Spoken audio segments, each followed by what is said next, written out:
Some new developments now surrounding the federal oversight of the Maricopa County Sheriff's Office. This dates back to the racial profiling found during the Joe Arpaio era.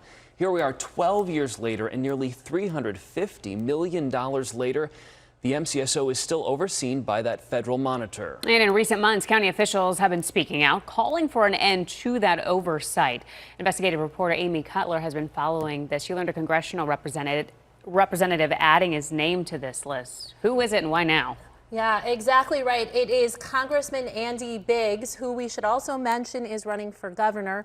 He sent a letter to Attorney General Pam Bondi. In it, he asks for her to finally resolve the case and end this prolonged federal overreach.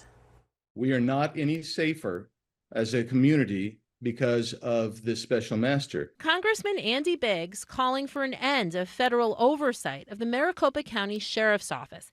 In a letter to the Attorney General, he says it's judicial overreach, costing taxpayers nearly $350 million. They're criminals.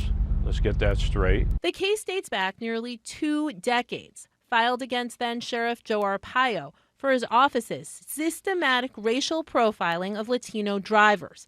In 2013, a federal judge put that monitor in place to implement and oversee reforms. While MCSO has made a lot of progress, the agency still isn't in full compliance. Last month, we spoke with the ACLU about what that would look like. That would ultimately mean that there is an actual system in place to make sure that the sheriff's office has accountability measures. The ACLU represents the plaintiffs in the case. The Department of Justice first investigated the allegations and later joined the lawsuit. It's important when you consider what Biggs is asking for. Even if the DOJ was changing its position, you still got the ACLU. So what are you hoping ultimately happens here? I hope that the DOJ actually comes in and files a pleading indicating to the court the Civil Rights Division finds that the Sheriff's Office is operating within the bounds and construct of civil rights that are necessary. And if they do that, then hopefully Judge Snow will say, look, enough's enough.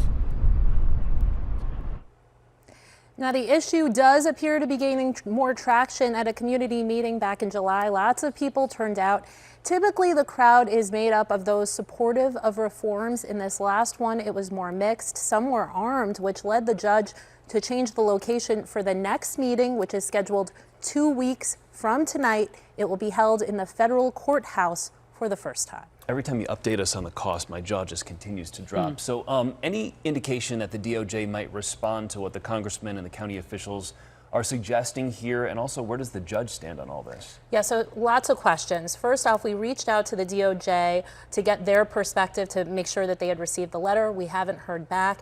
As for the judge, he says that he is really invested in this case. He said it from the bench. He said that even if he retires, he plans to see the case to the end. Wow. That said, he has acknowledged that there is a substantial cost here, and so he's asked the county for more details on why this is costing so much. $350 million and growing.